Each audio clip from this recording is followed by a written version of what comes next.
जीटीवी भारत। वक्त हो चुका है खबरों का, आइए बढ़ते हैं आज की खास खबरों की ओर।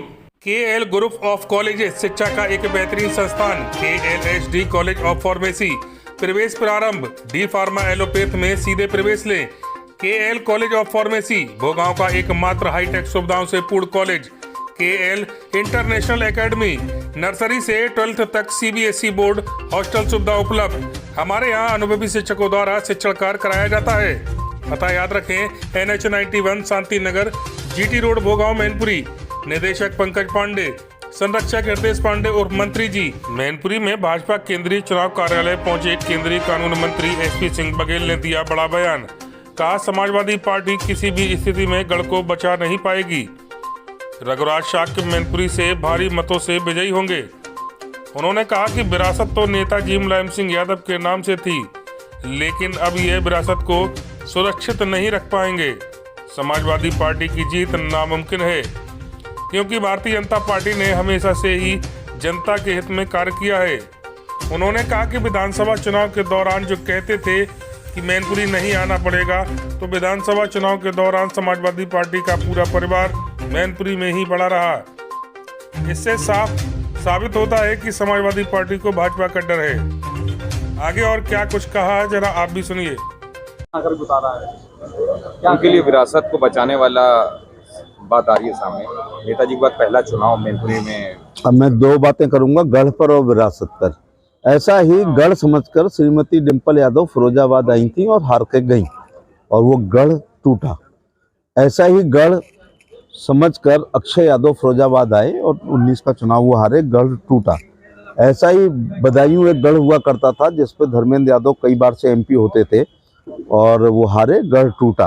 तो मैनपुरी वाला गढ़ इस बार उपचुनाव में टूटेगा। जहाँ तक आप विरासत की बात कर रहे हैं कि ये उनकी विरासत है, वो जीतेंगे, तो विरासत से तय नहीं होते सियासत के फैसले। उड़ान तय करेगी कि आसमान किसका है। सर, अखिलेश यादव ने बयान दिया था कि आजमगढ़ और रामपुर हम धोखे से हार गए हैं, लेकिन अब ऐसा नहीं हुआ। समाजवादी मैनपुरी नहीं हारे, सुविधा भोगी की वजह से हारे थे। उसको धोखा क्या, किसी ने धोखा थोड़े दिया। वो पहले आदमी हैं कि 12 से 17 CM रहे, लेकिन अभी तक मानसिक रूप से मुख्यमंत्री की कुर्सी से उतरे ही नहीं है। ऐसा थोड़ा शिष्टाचार एक रिवाज है, वो भी कानून नहीं है कि माननीय प्रधानमंत्री उपचुनाव में नहीं जाते हैं, लेकिन पूर्व कोई मुख्यमंत्री ना जाए और वो भी अपनी छोड़ी हुई सीट पे ना जाए और अपने भाई के लड़ने पे ना जाए, ये आलस की पराकाष्ठा थी और कॉन्फिडेंस, ओवर कॉन्फिडेंस की भी ये पराकाष्ठा थी। तो दोनों जगह वो हारे हैं। उनको धोखा नहीं हुआ है, बल्कि उन्होंने मेहनत नहीं की वहाँ पर। शायद उससे सबक लिया होगा जो प्रधानी की तरह यहाँ गांव वोट मांग रहा है। मेहनत कर रहे हैं, क्या लगता है आपको? ये चुनावी मेहनत है, दिखावी मेहनत है। इतिहास गवाह है। अभी वो अपनी करहल विधानसभा जीतने के बाद बताएं कि कितनी बार आई हैं, तो उसी से अंदाज लगा लो। अब इलेक्शन आ गया है तो बहुत सी बातें याद आ जाती हैं। समाजवादी पार्टी जनसभाओं के दौरान कहती है कि अगर सुरक्षित रखनी है विरासत को तो डिम्पल को जिताना है। क्या लगता है नेताजी मुलायम सिंह की मौत के बाद सिर्फ एक ही बात नजर आती है कि वोट देंगे, अच्छी श्रद्धांजलि वही होगी, जिताना है? क्या लगता है इसके सिवा कोई मुद्दा और नहीं है समाजवादी के पास? मुलायम सिंह यादव जी को लगातार और उनकी पार्टी के किसी भी प्रत्याशी को श्रद्धा के तौर पे, नॉट श्रद्धांजलि के तौर पर, मैनपुरी लोकसभा से जहां तक मुझे याद है 1989 में उदय प्रताप जी, 91 में उदय प्रताप जी, 96 में मुलायम सिंह जी, 98 में बलराम सिंह यादव जी, इसके बाद 99 में फिर मुलायम सिंह यादव, 22 इलेक्शन में धर्मेंद्र यादव, तेज प्रताप यादव, मुलायम सिंह यादव, ऐसे लगातार जिताया। मैनपुरी ने बहुत जिताया उनको, लेकिन जीवित रहते हुए ही उनको उनके सम्मान में हमेशा सीट जिताई है। लेकिन अब नहीं। मैं एक बार फिर कह दूं कि ये विरासत बचा नहीं पाएंगे और गढ़ टूटेगा। दरार तो हम ही ने पैदा कर दी थी, अब धक्का मारने की जरूरत है। उसका एक सिंपल सा कारण है कि भारतीय जनता पार्टी के भी पिछले 15-20 साल के इतिहास में सबसे कठिन चुनाव था 2019 का लोकसभा चुनाव, जिसमें BSP और समाजवादी पार्टी ने गठबंधन किया था। और वो दोनों वो पार्टियां हैं जो उत्तर प्रदेश में 4-4, 5-5 बार सरकारें गठबंधन से भी बना चुके हैं और अकेली दम पर भी पूर्ण बहुमत की बसपा ने भी और सपा ने भी सरकार बनाई। 7 से 12 बसपा और 12 से 17 उन दोनों का गठबंधन था और उन नेताओं में वोट ट्रांसफ़र करने की क्षमता है। इसके बावजूद बहुत बड़े कद्दावर नेता स्वर्गीय श्री मुलायम सिंह यादव जी केवल 94,000 वोटों से ये अपना चुनाव जीत पाए थे। इतना स्पष्ट कोई बोलता नहीं है राजनीति में। बीएसपी अपने दम पर आगरा, एटा, फिरोजाबाद, हाथरस, मथुरा, अलीगढ़, इवन मैनपुरी लोकसभा में कम से कम 1 लाख वोट डाल देती है। अब 19 और 22 के इस उपचुनाव में ये फर्क आ रहा है कि अब बसपा का गठबंधन नहीं है, 1 लाख वोट कम हो रहा है। ऊपर से मुलायम सिंह यादव जैसे कद्दावर नेता प्रत्याशी नहीं है, तो 1 लाख डालती है, वो 94 से जीते, तो उसका मतलब होता है कि 6,000 से वो हार जाते हैं अगर गठबंधन नहीं होता। लेकिन राजनीति सांख्यिकी पे नहीं चलती है। गठबंधन के बावजूद कार्यकर्ता का गठबंधन के बाद बहुत मनोबल बढ़ता है, जो अब नहीं है। इसलिए समाजवादी पार्टी अकेले इस स्थिति में चुनाव जीतने की स्थिति में नहीं है। और केंद्र सरकार की 19 से लेकर 22 के बीच में तमाम कल्याणकारी योजनाएं गरीबों तक पहुंची हैं। राज्य सरकार को भी लगभग 8 महीने सरकार चलाने का पुनः मौका मिल गया है। इस दौरान भी बहुत सी योजनाएं, और ख़ास तौर से उत्तर प्रदेश सरकार का जो लॉ एंड ऑर्डर है वो मैनपुरी के लोगों को बहुत पसंद आ रहा है, क्योंकि इन्होंने बहुत ख़राब लॉ एंड ऑर्डर को भुगता है। यहाँ पर सपा की सरकार में प्लॉट सुरक्षित नहीं होते थे, दुकानें सुरक्षित नहीं होती थी, मकान सुरक्षित नहीं, बहू बेटी सुरक्षित नहीं होती थी। बच्चा जब तक स्कूल से घर नहीं आ जाता था तो माँ चिंता करती थी कहीं उसका अपहरण तो नहीं हो गया। व्यापारी अपनी दुकान बंद करके जब तक घर नहीं आ जाता था, पत्नी परेशान रहती थी, थैला तो नहीं छिन गया, गोली तो नहीं लग गई। रात में किसानों ने खेतों में पानी लगाना बंद कर दिया था क्योंकि अपहरण होते थे।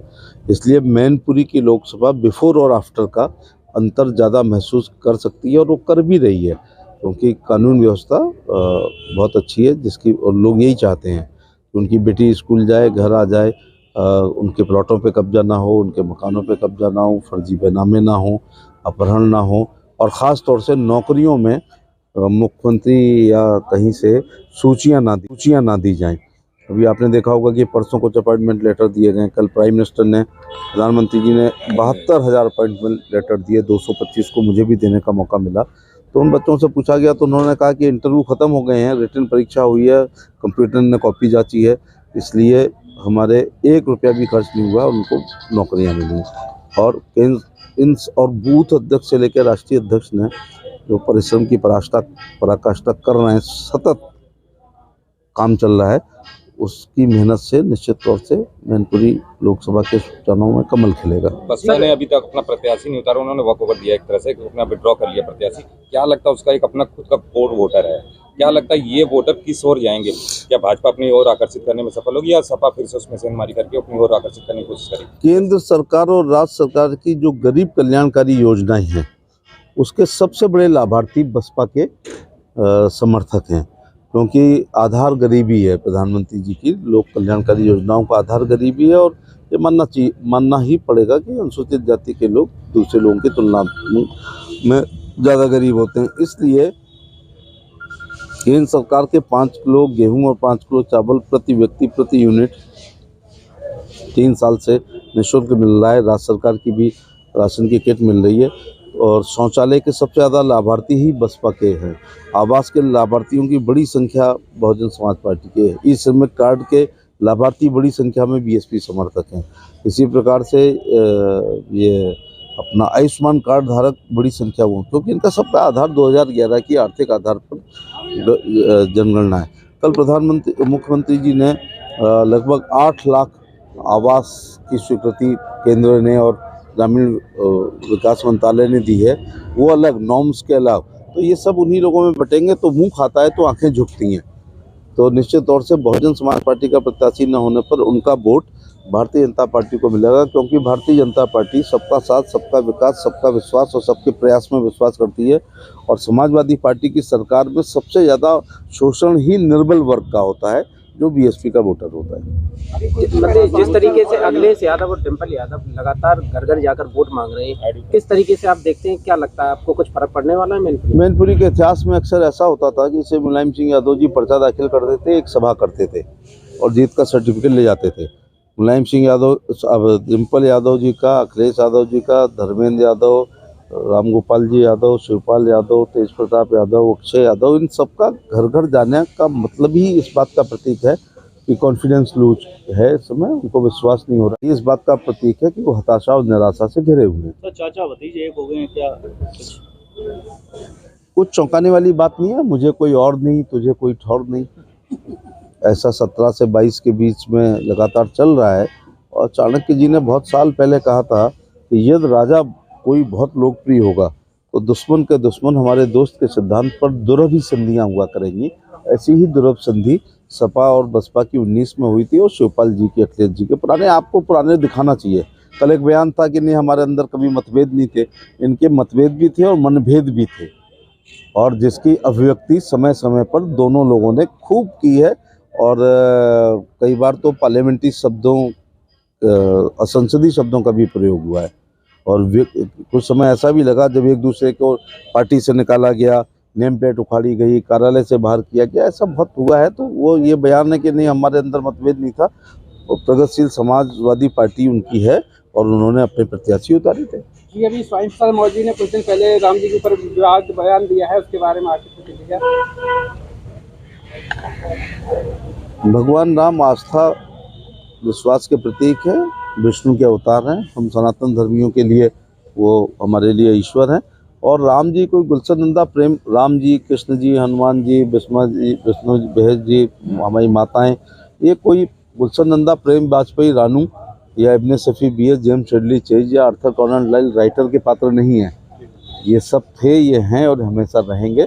इसलिए इस प्रकार की टिप्पणी करना उचित नहीं होता है जिससे किसी की भी धार्मिक भावनाओं को ठेस पहुंचे। और अब हेटेड स्पीच का ज़माना नहीं है। अगर हेटेड स्पीच लोग देंगे तो जैसे आप देख रहे हैं रामपुर की तरह सदस्यता भी चली जाएगी। उपचुनाव हो रहे हैं, कैसे देखते हैं? और भाजपा ने अपना कैंडिडेट उतार दिया है। हालांकि कई पार्टी ऐसे कह रही थी नेताजी के श्रद्धांजलि के तौर पर यहाँ पे पार्टी को किसी भी प्रत्याशी को उतारना नहीं चाहिए था। कैसे सोचते हैं और किस तरह की लड़ाई हम लोग को देखने को मिलेगी यहाँ उपचुनाव में? निश्चित तौर से मैनपुरी लोकसभा के इस उपचुनाव में भारतीय जनता पार्टी विजय हासिल करेगी। उसका एक सिंपल सा कारण है कि भारतीय जनता पार्टी के भी पिछले 15-20 साल के इतिहास में सबसे कठिन चुनाव था 2019 का लोकसभा चुनाव, जिसमें BSP और समाजवादी पार्टी ने गठबंधन किया था। और वो दोनों वो पार्टियां हैं जो उत्तर प्रदेश में 4-4, 5-5 बार सरकारें गठबंधन से भी बना चुके हैं और अकेली दम पर भी पूर्ण बहुमत की बसपा ने भी और सपा ने भी सरकार बनाई। 7 से 12 बसपा और 12 से 17 उन दोनों का गठबंधन था। और उन नेताओं में वोट ट्रांसफ़र करने की क्षमता है।